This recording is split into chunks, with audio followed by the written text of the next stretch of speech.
Hello friends, आप सभी का बहुत बहुत स्वागत है। मैं हूं शिवम कुमार और आप देख रहे हैं BSA ट्रिकी क्लासेस। तो फ्रेंड्स, आज की इस क्लास में हम डिस्कस करने वाले हैं आपके साथ में आपके लेखपाल एग्जाम के लिए हिंदी के कुछ बहुत ही महत्वपूर्ण प्रश्न। तो आप लोगों से रिक्वेस्ट है कि प्लीज़ आप लोग क्लास को अपनी सपोर्ट करें, क्लास को मिलकर शेयर करें ताकि इसका बेनिफिट और भी लोगों को मिले। चलिए फ्रेंड्स, शुरू करते हैं आज की क्लास को और देखते हैं आज का पहला क्वेश्चन। अगर आपको क्लास अच्छी लगे, पसंद आए तो लाइक कीजिएगा, बट इससे पहले अपनी क्लास को आप सभी लोग शेयर कर दें। तो फ्रेंड्स, आपका पहला प्रश्न है कि भारतीय लोक जीवन में योग को अति महत्वपूर्ण समझा जाता है। इसमें आपको योग का विलोम बताना है क्या होता है। आपके ऑप्शंस हैं नियोग, भोग, अभियोग या रोग। बताएं।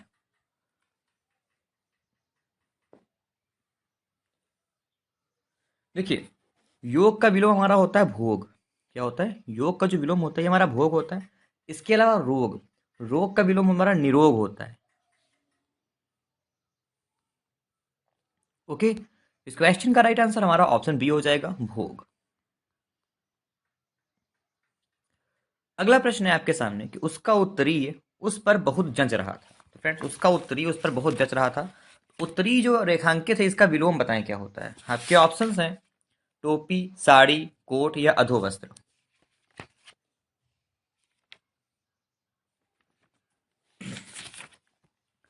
तो उसका उत्तरीय उस पर बहुत जच रहा था, इसमें जो उत्तरीय का विलोम हमारा होगा ये होगा हमारा अधोवस्त्र। ठीक है, इस क्वेश्चन का राइट आंसर ऑप्शन डी होगा हमारा आंसर, अधोवस्त्र। ओके, चलिए माय डियर फ्रेंड्स, देखते हैं इस क्लास का अगला प्रश्न। अगला प्रश्न, लंबी योग साधना से उसका ओजस्वी चेहरा देखते ही बनता था। इसमें आपको ओजस्वी का विलोम बताना है। अच्छा प्रश्न है, देखते हैं ओजस्वी का विलोम कौन बता पाता है। मैंने आपको पहले भी बताया ये वाला क्वेश्चन। ऑप्शन है आपके शोकाकुल, कामुक, कांतिहीन या मलिन। बताएं ओजस्वी का विलोम क्या होता है।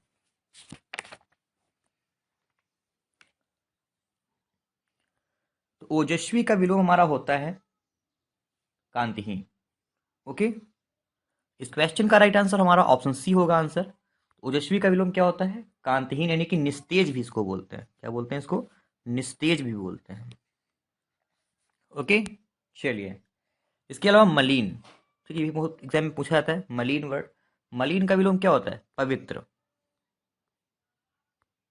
ओके, चलिए डियर फ्रेंड्स, ले चलते हैं आपको आगे इस क्लास के अगले प्रश्न की तरफ। अगला प्रश्न है आपके सामने कि जैन मत को मानने वाले वालों में श्वेतांबर बड़ी संख्या में है। तो श्वेतांबर का विलोम बताएं क्या होता है। दिगंबर, नीलांबर, अंबर या पीतांबर। कमेंट करें कि श्वेतांबर का विलोम क्या होगा।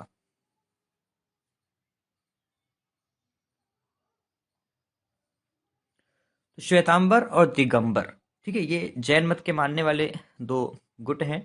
और श्वेतांबर का विलोम होता है हमारा दिगंबर। श्वेतांबर जो श्वेत वस्त्र धारण करते हैं।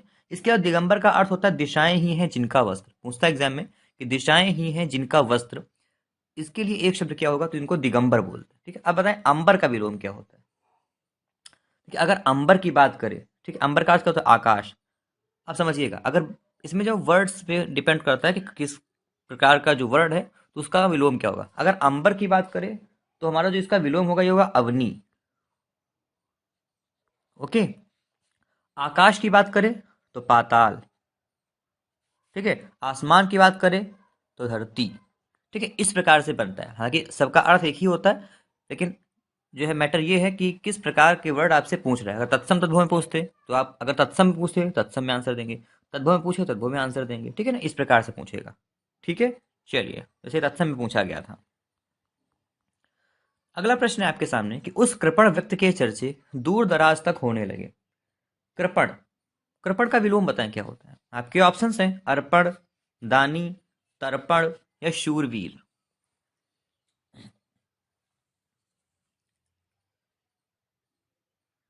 तो कृपण शब्द का विलोम होता है दानी। कृपण का अर्थ क्या होता है? कंजूस। क्या होता है? कृपण का विलोम क्या होता है? कंजूस। इसके अलावा अर्पण का विलोम क्या होता है? इंपॉर्टेंट है। तो अर्पण का विलोम हमारा होता है ग्रहण। ओके, शूरवीर, शूरवीर का विलोम क्या होता है? कायर। तो याद रखेंगे आप लोग। ठीक है, ऑप्शन बी जिनका आंसर आया इस क्वेश्चन के लिए, वेरी गुड। चलिए देखते हैं अगला प्रश्न।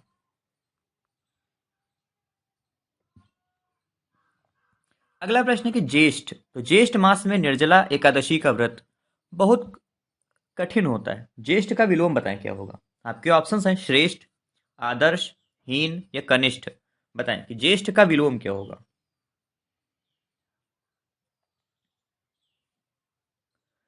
देखिए ज्येष्ठ का विलोम कनिष्ठ होता है। ठीक है, क्या होता है, ज्येष्ठ का विलोम कनिष्ठ होता है। इसके अलावा आदर्श, आदर्श का विलोम बताएं क्या होता है। आदर्श का विलोम यथार्थ होता है। ओके, चलिए ऑप्शन डी जिनका आंसर आ रहा है, वेरी गुड। चलिए देखते हैं अगला प्रश्न। अगला प्रश्न है आपके सामने, उद्दत का विलोम शब्द है, तो सौख्य, विनीत, उत्तम या कोमल। कमेंट करें कि उद्दत का विलोम क्या होता है।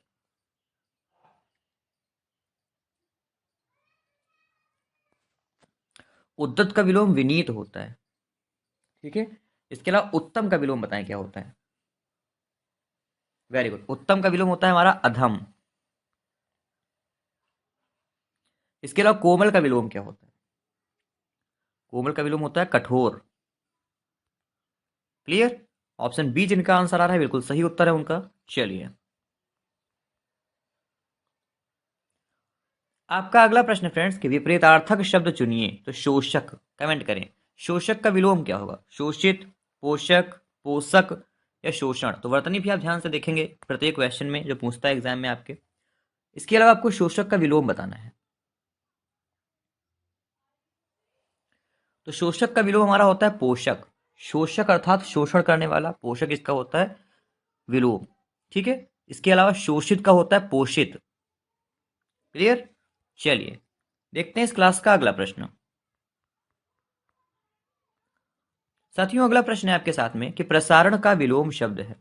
आपके ऑप्शंस हैं प्रतिपादन, आरक्षण, आकुंचन या संदर्शन। बताएं कि प्रसारण का विलोम क्या होगा।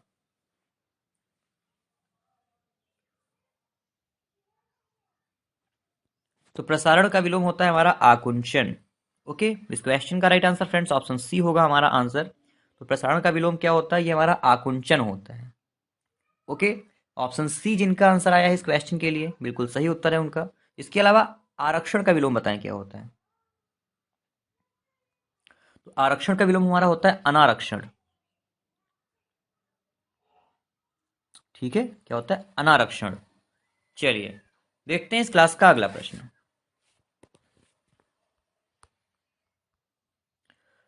अगला प्रश्न है आपके पास फ्रेंड्स की कर्कश का विलोम शब्द नीचे दिए गए विकल्पों में से चुने।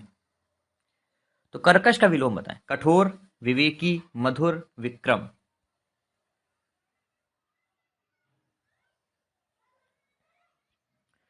तो कर्कश का विलोम होता है मधुर। ठीक है, कर्कश का विलोम क्या होता है फ्रेंड्स, कर्कश का विलोम मधुर होता है। ठीक है, इसी प्रकार से विवेकी का विलोम क्या होता है, अविवेकी। ठीक है, विनम्र का, सॉरी, अविवेकी तथा विनम्र ये दोनों होते हैं। ठीक है, इसके अलावा जो हमारा यहाँ पे विक्रम है यहाँ पे विनम्र होना चाहिए। ठीक है, यहाँ पे हमारा विनम्र होना चाहिए। ठीक है, विनम्र किसका विलोम होता है, धृष्ट का। क्लियर, चलिए देखते हैं इस क्लास का अगला प्रश्न। अगला प्रश्न दोस्तों कि श्री गणेश का विलोम शब्द है श्री राधा, इतिश्री, विनाश या इनमें से कोई नहीं। बताएं श्री गणेश का विलोम क्या होगा।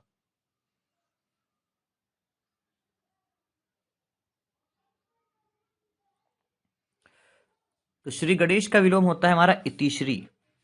ओके, ऑप्शन बी जिनका है बिल्कुल आंसर सही है। तो श्री गणेश का विलोम क्या होता है, इतिश्री। इसके अलावा निर्माण का विलोम क्या होता है, विध्वंस या विनाश। विध्वंस या विनाश होता है हमारा निर्माण का। चलिए अगला प्रश्न है आपके सामने दोस्तों कि उचित विलोम शब्द का चयन कीजिए। वर्ड है आपके सामने आवर्चीन। बताएं आवर्चीन का विलोम क्या होगा, नवीन, प्राचीन, आदिकालीन या पाषाणकालीन। बताएं आवर्चीन का विलोम क्या होता है।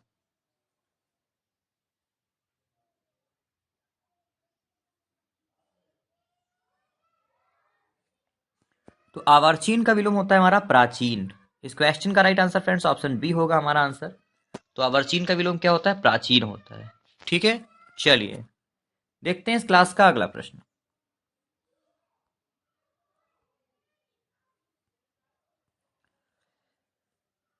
फ्रेंड्स, अगला प्रश्न है आपका, ऋजु का विलोम है तो सरल, त्रियंक, सीधा या वक्र? कमेंट करें, ऋजु का विलोम क्या होता है?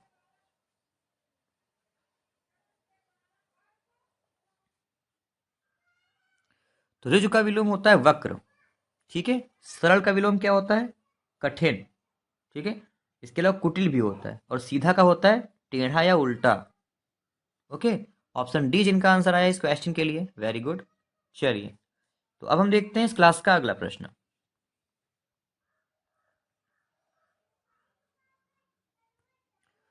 अगला प्रश्न है फ्रेंड्स आपका कि अध का विलोम है तो पूर्ण, रिक्त, समाप्त, खत्म।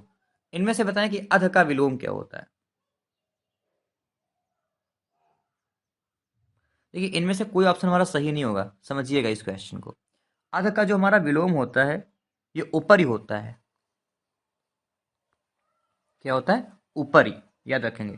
पूर्ण का क्या होता है? अपूर्ण या खाली। ठीक है, अपूर्ण हो गया, इसके अलावा खाली हो गया, ठीक है, या रिक्त हो गया। ये हमारे पूर्ण के विलोम होते हैं। ठीक है, जैसे ये दिया हुआ है रिक्त। ठीक है, इसके अलावा समाप्त का विलोम क्या होता है? प्रारंभ।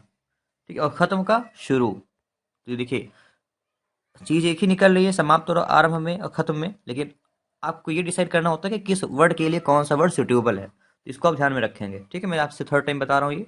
देखते हैं अगला प्रश्न। अगला प्रश्न है आपके सामने कि निम्नलिखित में से कौन सा शब्द कमल का पर्यायवाची नहीं है? तो नीरज, उत्पल, अरविंद। आपका डी ऑप्शन नीचे होगा, यस, वारिद। इनमें से बताएं कौन सा कमल का पर्याय नहीं है?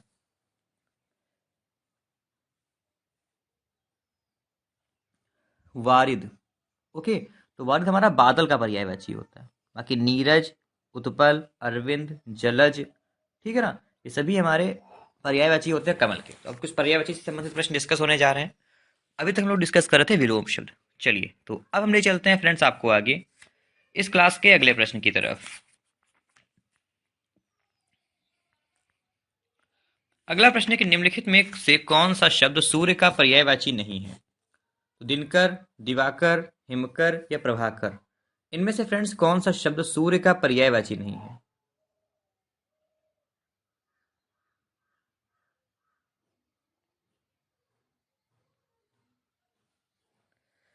Very good. इस क्वेश्चन का राइट आंसर हमारा ऑप्शन सी हो जाएगा, आंसर हिमकर। ठीक है, जो हिमकर वर्ड है ये हमारा सूर्य का पर्यायवाची नहीं होता है, ये हमारा चंद्रमा का यानी कि चांद का पर्यायवाची होता है। तो हिमकर, ठीक है ना, इसके अलावा निष्कर और हमारा मयंक, ये चंद्र, ये सभी हमारे चांद के पर्यायवाची होते हैं। क्लियर?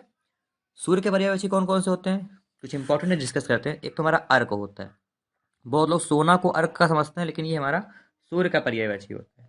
ठीक है, इसके अलावा तरणी, ये भी हमारा नाव का होता है, जबकि आप लोग युवती को समझ लेते हैं। ठीक है, ये हमारा सूर्य का पर्यायवाची होता है। ठीक है, इसके अलावा सविता, देखिए सविता और सरिता दो वर्ड होते हैं। जो सविता होता है ये हमारा सूर्य का पर्यायवाची होता है, और सरिता हमारा नदी का पर्यायवाची होता है। ओके, इसको आप याद रखेंगे। ठीक है, इसके अलावा पतंग जो वर्ड होता है, पतंग, ये भी हमारा सूर्य का ही पर्यायवाची होता है। क्लियर? चलिए देखते हैं अगला प्रश्न। अगला प्रश्न है फ्रेंड्स आपके सामने कि निम्नलिखित में से कौन सा शब्द बिजली का पर्यायवाची नहीं है? आपके ऑप्शंस हैं तड़ित, चंचला, सौदामिनी या चंचरी। इनमें से कौन सा बिजली का पर्यायवाची नहीं है, बताएं।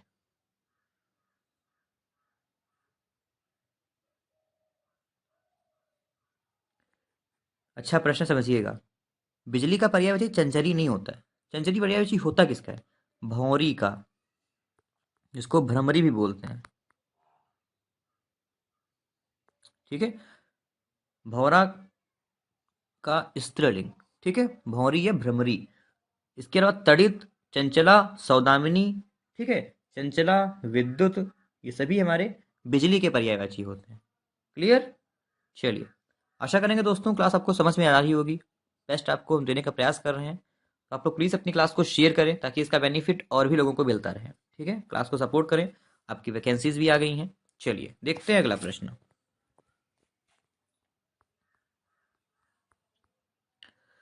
अगला प्रश्न दोस्तों कि निम्नलिखित में से कौन सा शब्द हवा का पर्यायवाची नहीं है? तो अनल, अनिल, पवन, समीर, बताएं इनमें से हवा का पर्याय कौन सा नहीं है?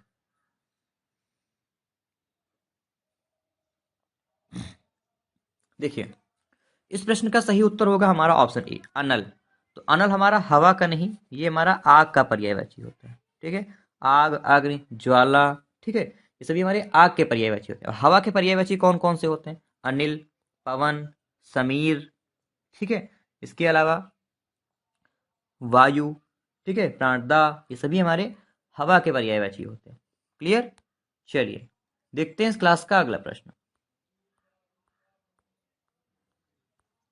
एक क्वेश्चन और आता है हवा से संबंधित, वात। ठीक है, तो वात और बात इसमें कंफ्यूज मत होइएगा। ठीक है, चलिए अगला प्रश्न है आपके सामने कि निम्नलिखित में से कौन सा शब्द मस्तिष्क का पर्यायवाची है? तो लाल, ललाट, लालिमा, ललाई, वेरी इजी। मस्तिष्क का पर्यायवाची बताएं कौन सा है?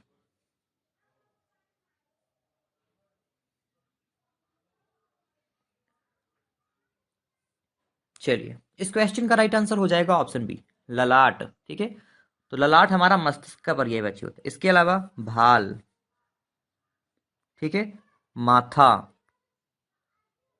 और पेशानी, नया वर्ड आपके सामने डिस्कस हो रहा है, पेशानी, ये सभी हमारे मस्तिष्क के पर्यायवाची होते हैं, तो इनको अब याद रखेंगे। ओके, चलिए देखते हैं इस क्लास का अगला प्रश्न। अगला प्रश्न है फ्रेंड्स कि निम्नलिखित में से कौन सा उत्कंठित का पर्यायवाची नहीं है? तो इच्छुक, लालायित, उत्सुक या अभिलाषा, इनमें से उत्कंठित का पर्यायवाची बताएं कौन सा नहीं है?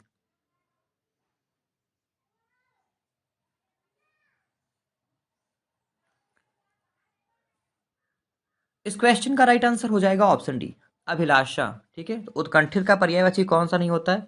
अभिलाषा हमारा उत्कंठित का पर्यायवाची नहीं होता है। ऑप्शन डी जिनका आंसर आया है, वेरी गुड।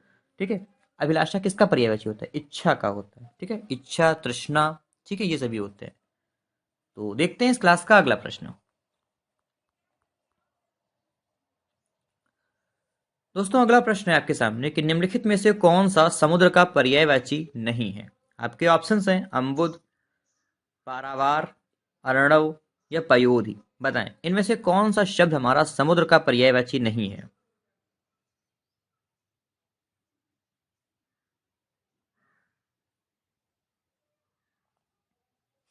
चलिए, इस क्वेश्चन का राइट आंसर ऑप्शन ए होगा, अम्बुद। तो अम्बुद किसका पर्यायवाची होता है? ये हमारा बादल का पर्यायवाची होता है। अब बादल के पर्यायवाची और कौन कौन से होते हैं? अम्बुद हो गया, ठीक है, बादल तो होता ही है। इसके अलावा जलधर, जलद, नीरद, पयोद, पयोधर, धारादार, ठीक है, और वारिधर, ये सभी हमारे बादल के पर्यायवाची होते हैं। समुद्र के पर्यायवाची कौन कौन से होते हैं? पारावार, अर्णव, पयोधि, जलधि, नदीश, ठीक है, नीरनिधि, ठीक है, और जलधाम, ये सभी हमारे समुद्र के पर्यायवाची होते हैं। क्लियर? चलिए तो ले चलते हैं फ्रेंड्स आपको आगे अगले प्रश्न की तरफ। फ्रेंड्स अगला प्रश्न है आपके सामने, कौन सा शब्द विष्णु का पर्यायवाची नहीं है? तो केशव, दामोदर, मुक्त पुरुष या केशव, बताएं। तो एक ऑप्शन आपका दो बार है, अब बताएं इनमें से कौन सा विष्णु का पर्यायवाची नहीं है?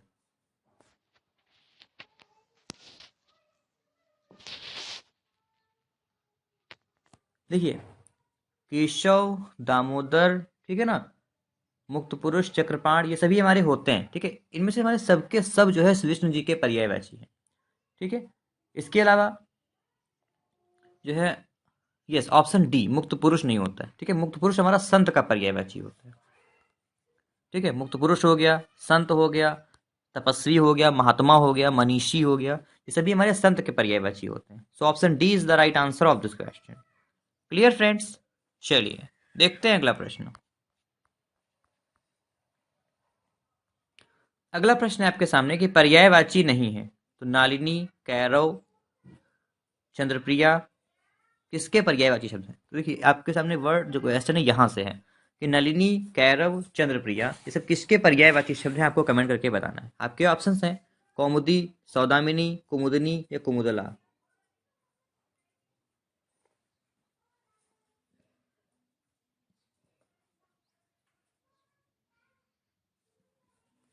इस क्वेश्चन का राइट आंसर हो जाएगा ऑप्शन सी, कुमुदनी। ठीक है, तो नलिनी, कैरव, चंद्रप्रिया ये सभी हमारे कुमुदनी के पर्यायवाची हैं। ठीक है, इसके अलावा चांदनी,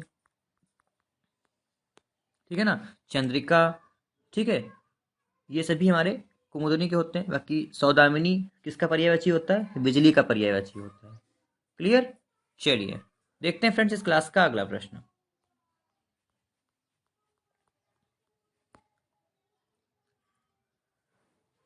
अगला प्रश्न है आपके सामने कि निम्नलिखित प्रश्न में चार विकल्पों में से उस विकल्प का चयन करें जो दिए गए शब्द का सही समानार्थी वाला शब्द है। सर्प। कमेंट करें सर्प का सर्प का समानार्थी क्या होगा। बहुत ही आसान प्रश्न है।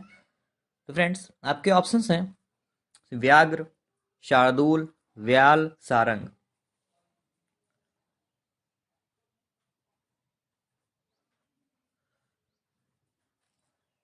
चलिए, सर्प का पर्यायवाची हमारा होता है व्याल।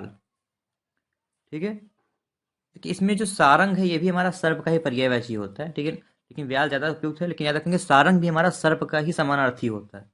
ठीक है, इसके अलावा व्याल और सॉरी व्याघ्र और शार्दूल, ठीक है, ये सभी हमारे शेर के पर्यायवाची होते हैं। किसके होते हैं, शीघ्र के। क्लियर। इसके अलावा सारंग भी हमारा सर्प का पर्यायवाची होता है, यह भी आप याद रखेंगे। ठीक है, सर्प, व्याल, सारंग, विषधर, ठीक है, सांप, ये सब एक दूसरे के समानार्थी हैं। चलिए तो देखते हैं इस क्लास का अगला प्रश्न। अगला प्रश्न है फ्रेंड्स आपके सामने कि विकल्प का चयन करें जो दिए गए शब्द का सही समानार्थी है शब्द है हिरण। हिरण का सही समानार्थी बताएं क्या होता है। कुरंगम, तरंग, नंदन, अम्बुद। बताएं।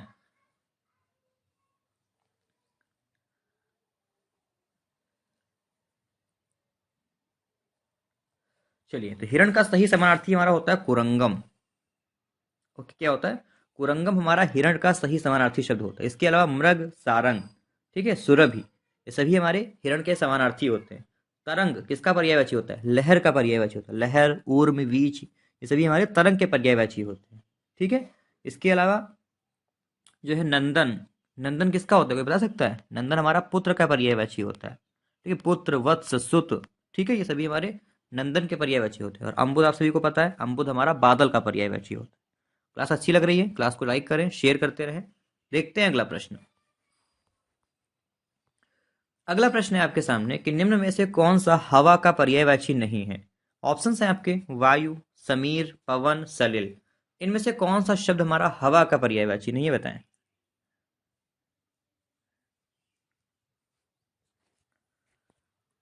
इस क्वेश्चन का राइट आंसर ऑप्शन डी होगा, सलिल। देखिए सलिल हमारा पानी का पर्यायवाची होता है।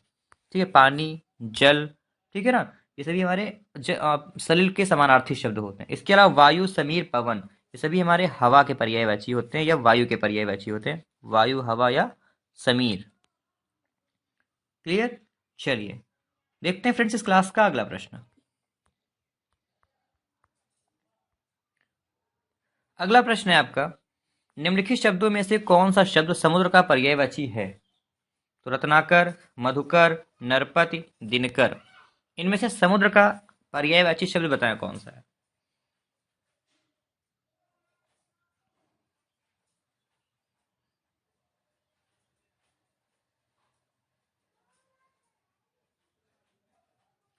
समझिएगा, रत्नाकर।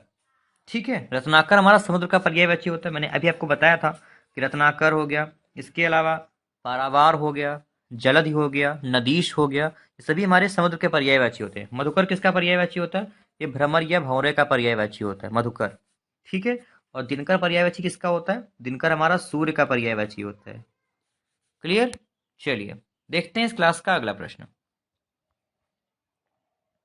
अगला प्रश्न है आपका कि निम्नलिखित शब्दों में कौन सा शब्द सूर्य का पर्यायवाची नहीं है। तो दिवाकर, प्रभाकर, सुधाकर, भास्कर। बताएं इनमें से कौन सा सूर्य का पर्याय नहीं है।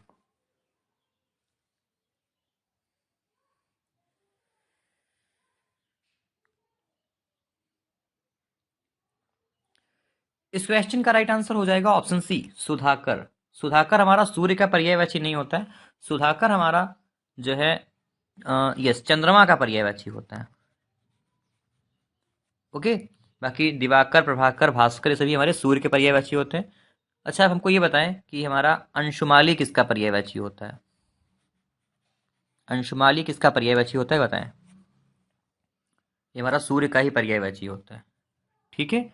अब हमको बताएं कि मृगांक किसका पर्यायवाची होता है? मृगांक हमारा चांद का पर्यायवाची होता है।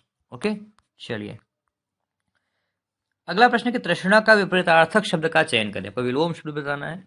तृष्णा का विलोम बताएं क्या होता है? वितृष्णा, सॉरी, वितृष्ण, वितृष्णा, तृप्ति या लोभ।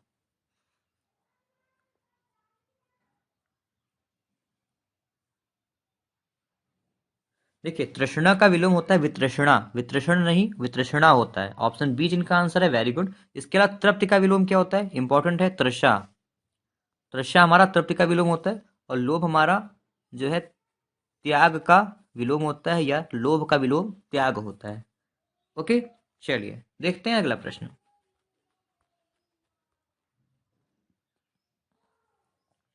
अगला प्रश्न है कि लिखित में, निम्नलिखित में कुछ मिसप्रिंट है, तो निम्नलिखित में कौन सा शब्द व्याल शब्द का अर्थ नहीं है? सांप, शेर, दुर्गा या राजा। इनमें से बताएं कि व्याल शब्द का अर्थ कौन सा नहीं है।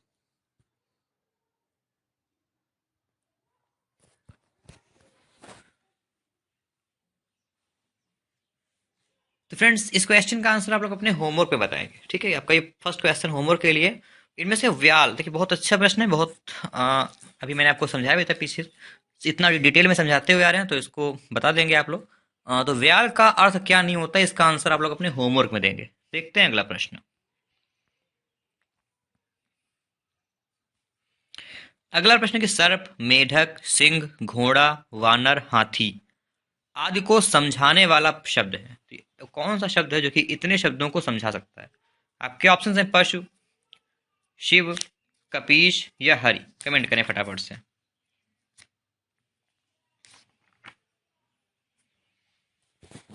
इस क्वेश्चन का राइट आंसर हो जाएगा हमारा option C, Hari. D place पे है। ठीक है, ये हरि है। ये सभी हरि के अनेकार्थक शब्द होते हैं। सर्प, मेढक, सिंह, घोड़ा, वानर, हाथी सब हरि के अनेकार्थक शब्द होते हैं। क्लियर? चलिए देखते हैं इस क्लास का अगला प्रश्न। अगला प्रश्न है आपका कि निम्न में कौन सा शब्द अनेकार्थक है? तो अभियान, सॉरी, अभिमान, आयु, अधिक या अर्थ। इनमें से कौन सा शब्द अनेकार्थक शब्द है? कमेंट करें।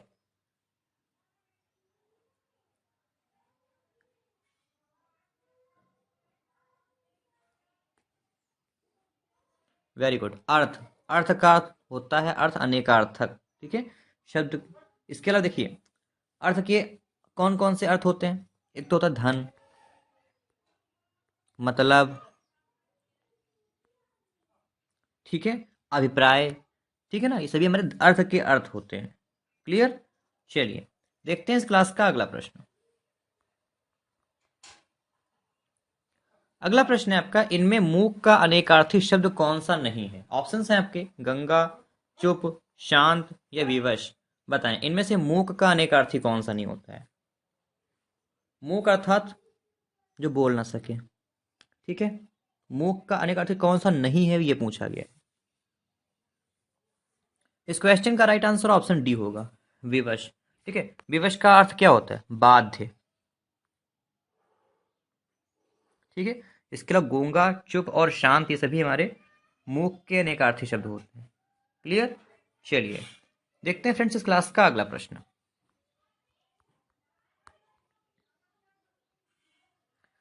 अगला प्रश्न है आपके सामने कि जल, प्राण, पुत्र किस शब्द का अनेकार्थी है? तो औषधि, सार, तत्व या जीवन। तो बताएं कि जल, प्राण और पुत्र ये किस शब्द के अनेकार्थी शब्द होते हैं?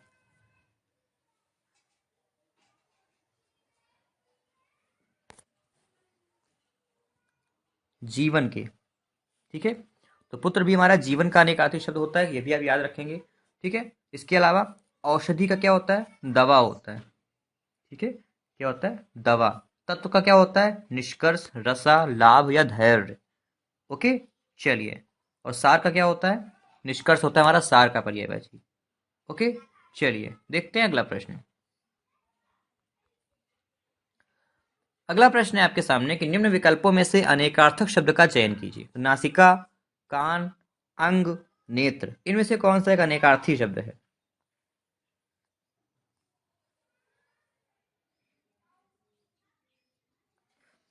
इस क्वेश्चन का राइट आंसर हो जाएगा ऑप्शन सी, अंग। तो अंग हमारा एक अनेकार्थी शब्द है। ठीक है, इसका जो है इसके अर्थ क्या होता है? टुकड़ा, अंश, शरीर, ठीक है, अवयव। और इसके अलावा अंग जो है एक हमारे देश का नाम भी है। Okay, option C is the right answer of this question. अगला प्रश्न है कि निम्नलिखित अनेकार्थी शब्द निम्नलिखित अनेकार्थी शब्द का दूसरा अर्थ बताइए। अज, अजन्मा। चलिए, तो अज का अर्थ एक हमारा अजन्मा होता है, तो अज का दूसरा अर्थ क्या होता है? आपके ऑप्शन हैं आजन्म, आजीवन, ईश्वर या निर्भीक।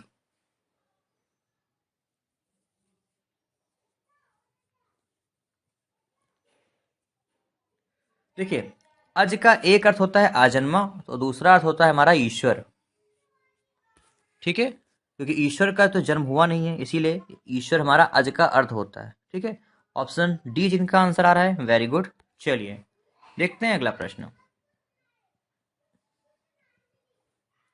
अगला प्रश्न है फ्रेंड्स कि गोद लिया हुआ पुत्र के लिए उपयुक्त एक शब्द क्या होगा? तो दत्त, दत्तक, दत्तचित, दंपत्ति, इनमें से बताएं कि गोद लिया हुआ पुत्र, इसके लिए एक शब्द क्या होता है?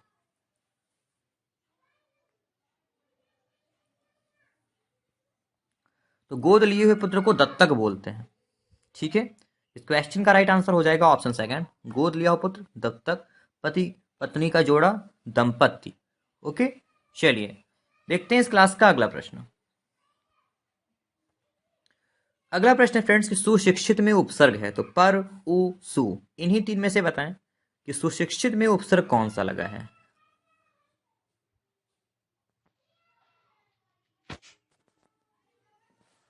देखिए, सुशिक्षित, तो सुशिक्षित में हमारा सु उपसर्ग का प्रयोग हुआ है। इस क्वेश्चन का राइट आंसर ऑप्शन बी होगा हमारा आंसर।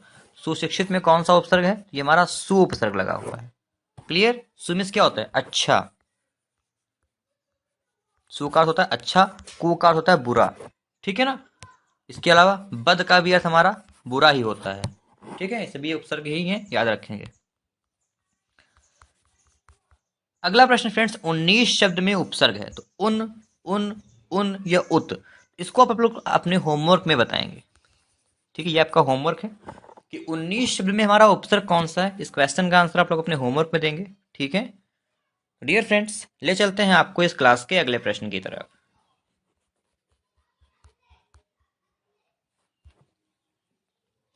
अगला प्रश्न है आपके सामने कि निम्नलिखित में से किस शब्द में प्रत्यय नहीं है? तो गुणवान, दूजा, एकहरा या दुबला, इनमें से बताएं फ्रेंड्स कि किसमें हमारा प्रत्यय नहीं है।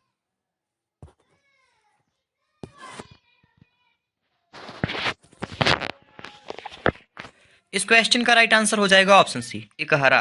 ठीक है, तो इकहरा शब्द में कोई प्रत्यय का प्रयोग नहीं हुआ है, तो इस क्वेश्चन का राइट आंसर ऑप्शन सी हो जाएगा फ्रेंड्स हमारा आंसर। इकहरा में किसी भी प्रत्यय का प्रयोग नहीं हुआ है, तो ये आप याद रखेंगे। Option C is the right answer of this question. Clear friends? चलिए अगला प्रश्न है आपका कि इक प्रत्यय लगाने पर सप्ताह का रूप क्या होगा? बताएं कि सप्ताह में यदि हम इक प्रत्यय जोड़ दें तो हमारा नया शब्द कौन सा निर्मित होगा? कमेंट करें। आपके ऑप्शन है साप्ताहिक, साप्ताहिक, साप्ताहिक या सप्ताहिक, बताएं।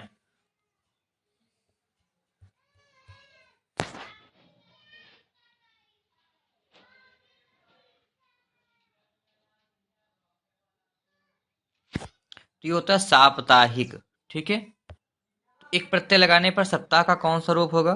साप्ताहिक। ऑप्शन बी जिनका भी आंसर है बिल्कुल सही उत्तर है उनका, वेरी गुड। चलिए तो फ्रेंड्स, ले चलते हैं आपको आगे इस क्लास के अगले प्रश्न की तरफ।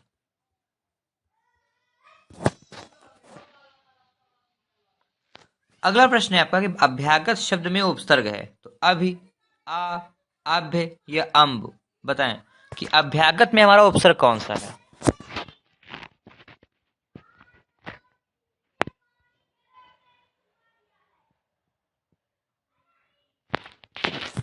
इस क्वेश्चन का राइट आंसर हो जाएगा ऑप्शन ए।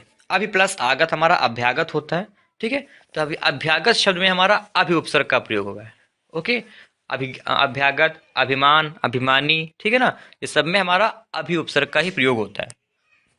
इसके अलावा उपसर्ग लगता क्या है, तो शब्द के आरंभ में हमारा यानी कि शब्द के आदि में उपसर्ग का प्रयोग होता है, और शब्द के अंत में हमारा प्रत्यय का प्रयोग होता है, और आदि का विलोम ही हमारा अंत होता है। ओके, चलिए देखते हैं फ्रेंड्स इस क्लास का अगला प्रश्न। अगला प्रश्न है कि निम्न में से कौन सा आ उपसर्ग से नहीं बना शब्द है। तो अत्याचार, अध्यादेश, अपवाद या अनाथ, इनमें से कौन सा शब्द हमारा आ उपसर्ग से नहीं बना है, कमेंट करें।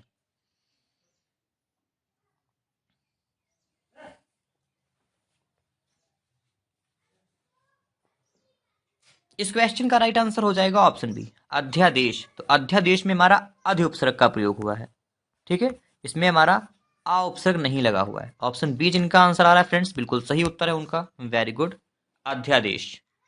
क्लियर फ्रेंड्स, चलिए इसके अलावा अपवाद में भी हमारा, देखिए इसमें पूछा गया है कि कौन सा हमारा आ उपसर्ग से शब्द नहीं बना है, ठीक है। तो इसमें हमारा पूछना चाहिए था कि कौन सा शब्द आ उपसर्ग से बना है। अनाथ में आ लगा हुआ है, इसके अलावा अत्याचार में हमारा अति उपसर्ग लगा हुआ है, अध्यादेश में हमारा अधि अधि लगा हुआ है, और अपवाद में हमारा अप लगा हुआ है। इस क्वेश्चन को ही स्किप कर देते हैं, लेकिन आप इतना समझें डी हमारा सबसे जो है डिफरेंट है। बाकी अत्याचार में अति, अध्यादेश में अधि, और अपवाद में अब उपसर्ग का प्रयोग होता है। ओके, चलिए अगला प्रश्न है कि निम्न में कौन सा लुटेरा शब्द में प्रयुक्त प्रत्यय है। तो अरा, आ, इरा या रा, तो लुटेरा शब्द में हमारा कौन सा प्रत्यय लगा है, बताएं।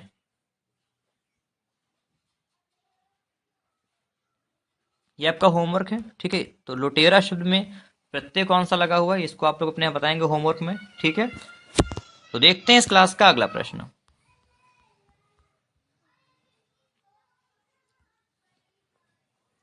अगला प्रश्न है आपके सामने कि निम्न में से कौन सा निसंकोच शब्द में प्रत्यय संस्कृत उपसर्ग है। निशब्द में संस्कृत उपसर्ग कौन सा है, बताएं। आपके ऑप्शंस हैं निस, निस, निस या निह, बताएं।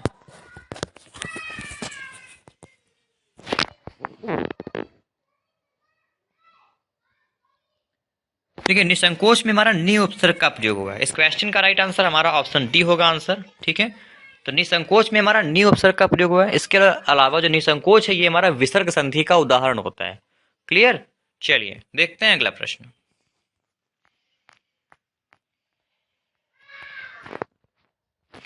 अगला प्रश्न है आपका, परिभाषा में कौन सा उपसर्ग है। तो अब, अपि, प्रा या परि, बताएं। परिभाषा में कौन सा उपसर्ग है, कमेंट करें।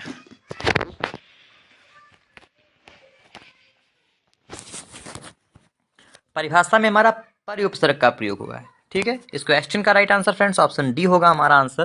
तो परिभाषा में हमारा परि उपसर्ग का प्रयोग हुआ है, यह आप याद रखेंगे।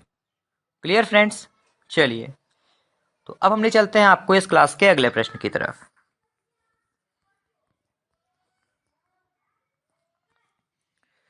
अगला प्रश्न है कि बहाव शब्द में प्रयुक्त प्रत्यय कौन सा है। तो बह, हाव, आओ या आवा, बताएं कि बहाव शब्द में प्रयुक्त प्रत्यय कौन सा है, यानी बहाव शब्द में प्रत्यय कौन सा निहित है।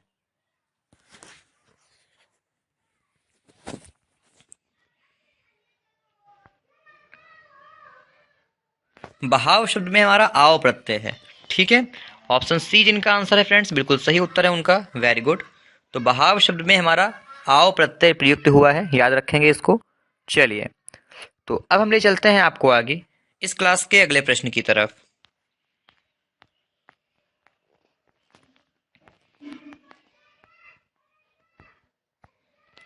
फ्रेंड्स अगला प्रश्न है आपके सामने कि बहिर्मुखी शब्द में कौन सा उपसर्ग है। तो बहिर, बहिर, बहिस या बहि, बताएं कि बहिर्मुखी शब्द में कौन सा उपसर्ग है।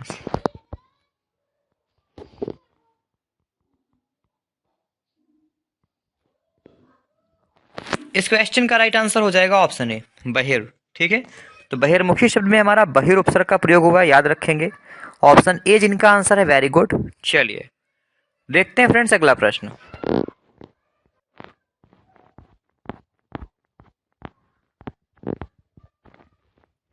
अगला प्रश्न है, विचार में एक प्रत्यय लगाने से बनता शब्द। तो विचार में यदि हम एक प्रत्यय लगा दें तो हमारा कौन सा शब्द बनेगा? विचारिक, विचारिक, विचौरिक या वैचारिक? बताएं। विचार में एक प्रत्यय लगाने से कौन सा शब्द हमारा निर्मित होगा? तो विचार में एक प्रत्यय लगाने से वैचारिक शब्द बनता है। ठीक है, इस क्वेश्चन का राइट आंसर ऑप्शन डी होगा, आंसर वैचारिक। चलिए देखते हैं अगला प्रश्न। अगला प्रश्न है आपके, संतोष महाधन है। संतोष का विलोम बताएं क्या होगा? यानी कि रेखांकित शब्द हमारा संतोष है और इसका सटीक विलोम क्या होता है आपको बताना है। आपके ऑप्शंस हैं असंतोष, अस्वीकार, असहयोग या आसार। बताएं।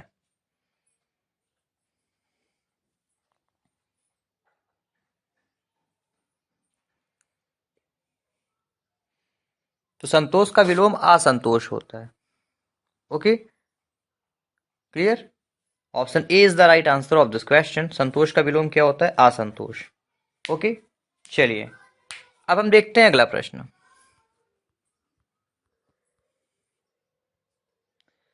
अगला प्रश्न है कि जटिल का विलोम क्या होगा? तो कठिन, कुटिल, टेढ़ा, सरल, सरल, इनमें से बताएं कि जटिल का विलोम क्या होता है।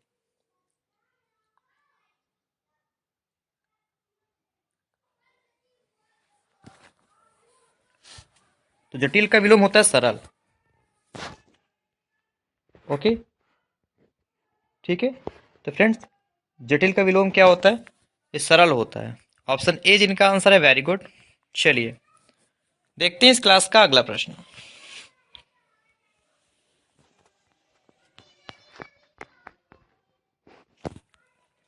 अगला प्रश्न स्तुत्य का विलोम है। चलिए इसको आप लोग हमने होमवर्क में बताएंगे। अच्छा प्रश्न है। स्तुत्य का विलोम क्या होता है? इसका आंसर आप लोग अपने कमेंट बॉक्स में देंगे। आपके ऑप्शंस हैं व्यास, हेय, हास या हानि। तो स्तुत्य का विलोम क्या होता है ये आप लोग अपने होमवर्क पे कमेंट करेंगे। ओके, चलिए तो फ्रेंड्स अब हम देखते हैं इस क्लास का अगला प्रश्न।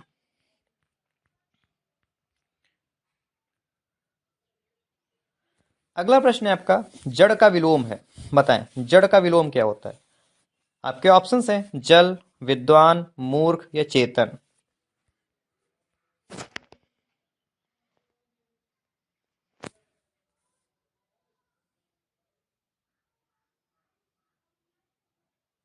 तो जड़ का विलोम चेतन होता है।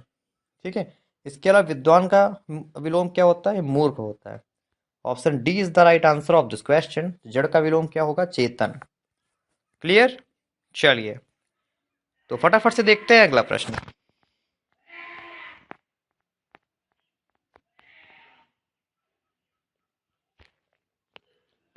अगला प्रश्न है कि लौकिक जगत में माया में सभी फंसे हुए हैं। तो रेखांकित शब्द का सटीक विलोम बताइए। लौकिक का विलोम बताएं क्या होता है? अलौकिक, कुटिल, सांसारिक या दुनियावी।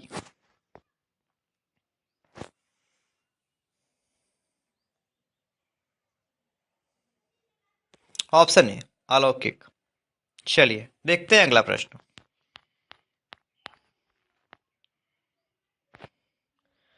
अगला प्रश्न है कि श्याम को भगवान पर जितनी अनुरक्ति थी उसकी पत्नी की उतनी भगवान पर डैश। तो रेखांकित शब्द के विपरीत अर्थ वाले शब्द से रिक्त स्थान की पूर्ति कीजिए। अनुरक्ति का विलोम बताएं क्या होता है? क्रोध, विरक्ति, ग्लानि या विरक्ति। बताएं।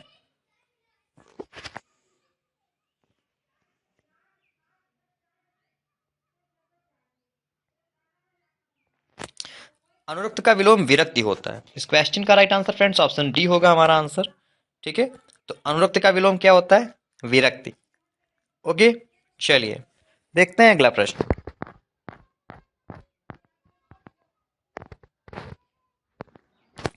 अगला प्रश्न है कि निम्नलिखित में से असंगत यानी कि विलोम शब्द का युग्म कौन सा है? तो गलत युग्म विलोम शब्द का युग्म कौन सा है? बताएं। घात, प्रतिघात, प्रसारण, संकुचन, शाश्वत, सदैव, खग, मृग। बताएं।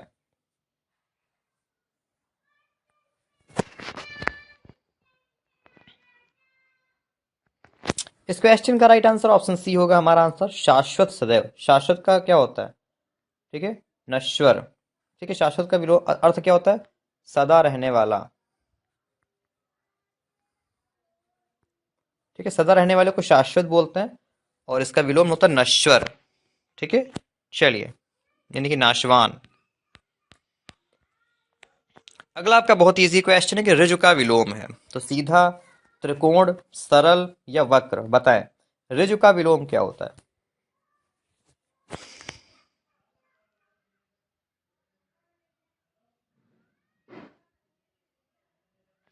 तो ऋजु का विलोम वक्र होता है। ठीक है, सरल का विलोम कठिन होता है। ठीक है, सीधा का विलोम टेढ़ा होता है। ऐसे में जिनका आंसर ऑप्शन डी है, बिल्कुल सही उत्तर है उनका। Very good. चलिए, तो अब हम देखते हैं इस क्लास का अगला प्रश्न। अगला प्रश्न है कि व्यास का विलोम शब्द है, तो समास, संश्लेषण, संक्षेप या लघु, बताएं व्यास का विलोम क्या होता है।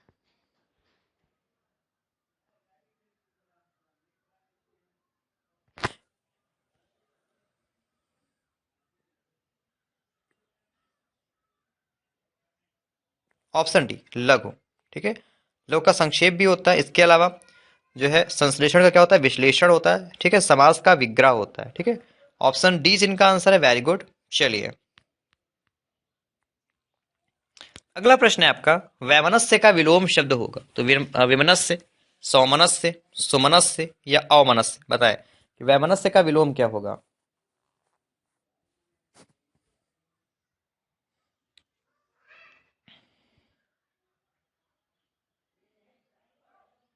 तो वैमनस्य का विलोम होता है सौमनस्य।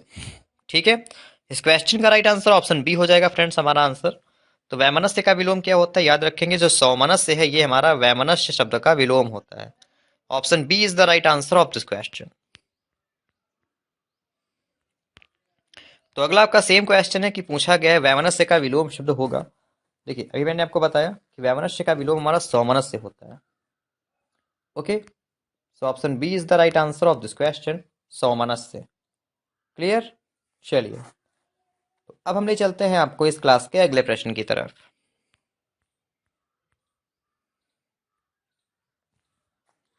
आपका अगला प्रश्न है कि हर्ष का विलोम बताएं, तो खुशी, उल्लास, विषाद या आनंद, इनमें से बताएं कि हर्ष का विलोम क्या होता है।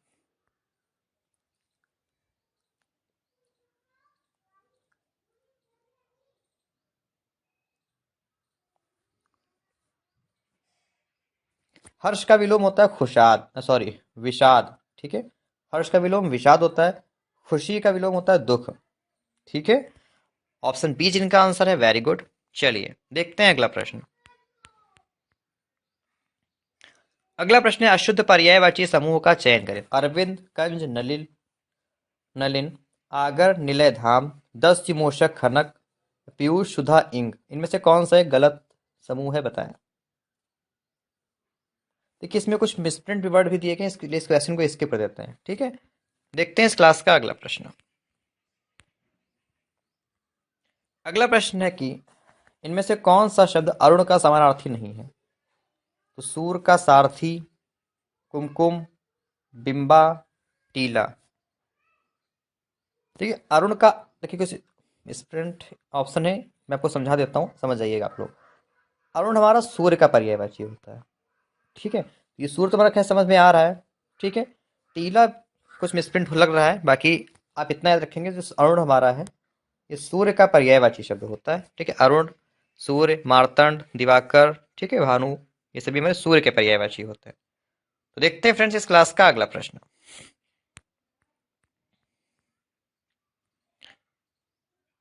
अगला प्रश्न है कि निम्न में कौन सा शब्द उच्च का समानार्थी नहीं है, तो श्रेष्ठ, बड़ा, उठा हुआ। जो उठा हुआ है ये हमारा उच्च का समानार्थी नहीं होता है। ठीक है, श्रेष्ठ, बड़ा, ठीक है ना, ऊंचा, ये सभी हमारे उच्च के समानार्थी शब्द होते हैं। So option D is the right answer of this question, उठा हुआ। क्लियर फ्रेंड्स, देखते हैं अगला प्रश्न। दोस्तों, आपका अगला प्रश्न है कि निम्न में कौन सा शब्द कनक का समानार्थी नहीं है, तो मक्का, धतूरा, गेहूं, सोना, बताएं इनमें से कौन सा कनक का समानार्थी नहीं होता है।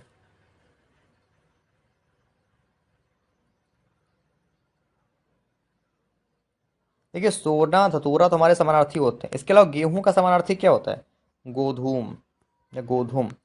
ठीक है, तो ये आप याद रखेंगे। इसमें हमारा ऑप्शन बी सही होगा, जो कि डी प्लेस ए प्लेस पे है। ओके, चलिए दोस्तों, अगला प्रश्न है आपका, इनमें से कौन सा शब्द गुस्से का समानार्थी नहीं है? तो क्रोध, अमर्ष, अपकर्ष, रोष, बताएं इनमें से कौन सा हमारा गुस्से का समानार्थी शब्द नहीं होता है?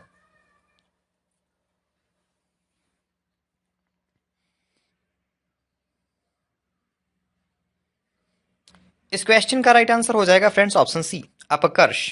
ठीक है, जो अपकर्ष है ये हमारा गुस्से का समानार्थी नहीं होता है। ठीक है, ऑप्शन सी जिनका आंसर है, वेरी गुड। चलिए देखते हैं इस क्लास का अगला प्रश्न।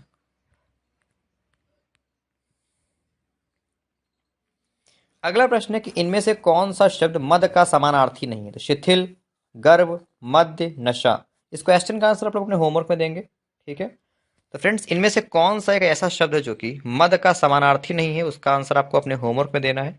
ठीक है, देखते हैं अगला प्रश्न। अगला प्रश्न है कि निम्नलिखित में से कौन सा शब्द नम का पर्यायवाची नहीं है? तो नम का पर्यायवाची पता है क्या नहीं होता है? गीला, भीगा, आर्द्र या आर्द्रा।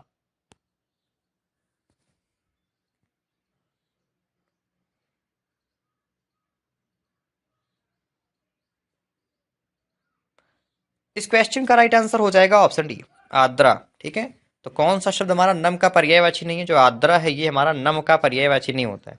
बाकी गीला, भीगा, आर्द्र ये सभी हमारे नम के पर्यायवाची होते हैं। ओके, चलिए तो अब हम देखते हैं अगला प्रश्न।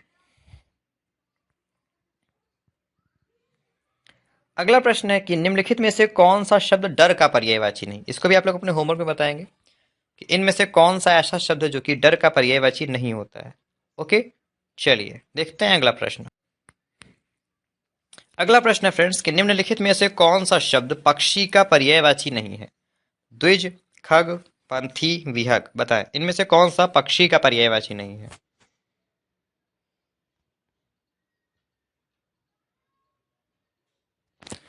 इस क्वेश्चन का राइट आंसर ऑप्शन सी होगा, पक्षी। ठीक है, जो पंथी है ये हमारा पक्षी का पर्यायवाची नहीं होता है। बाकी द्विज, खग, विहग सभी पक्षी के पर्यायवाची होते हैं। चलिए देखते हैं अगला प्रश्न। अगला प्रश्न है कि निम्नलिखित में से कौन सा शब्द पहाड़ का पर्यायवाची नहीं है? तो अचल, अचला, गिरि, आद्री। बताएं इनमें से कौन सा पहाड़ का पर्याय नहीं है?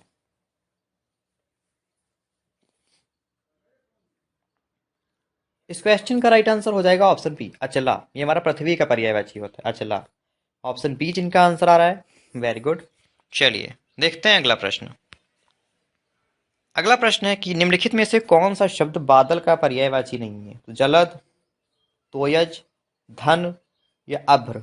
इसका आंसर आप लोग अपने होमवर्क में देंगे फ्रेंड्स। लास्ट क्वेश्चन आपका ये है, तो इनमें से कौन सा शब्द हमारा बादल का पर्याय नहीं है? इसका आंसर होमवर्क में दीजिएगा। तो फ्रेंड्स आज की हमारी इस क्लास में इतना ही। आशा करेंगे जो क्लास है आपको काफ़ी अच्छी लगी होगी। जिन भी लोगों ने क्लास को अपनी लाइक नहीं किया है, सब लोग क्लास को अपनी लाइक कर दें और सभी लोग क्लास को अपनी शेयर कर दें। ठीक है, तो क्लास को सभी लोग प्लीज़ अपनी लाइक और शेयर कर दें। तो मैं आपका फ्रेंड शिवम कुमार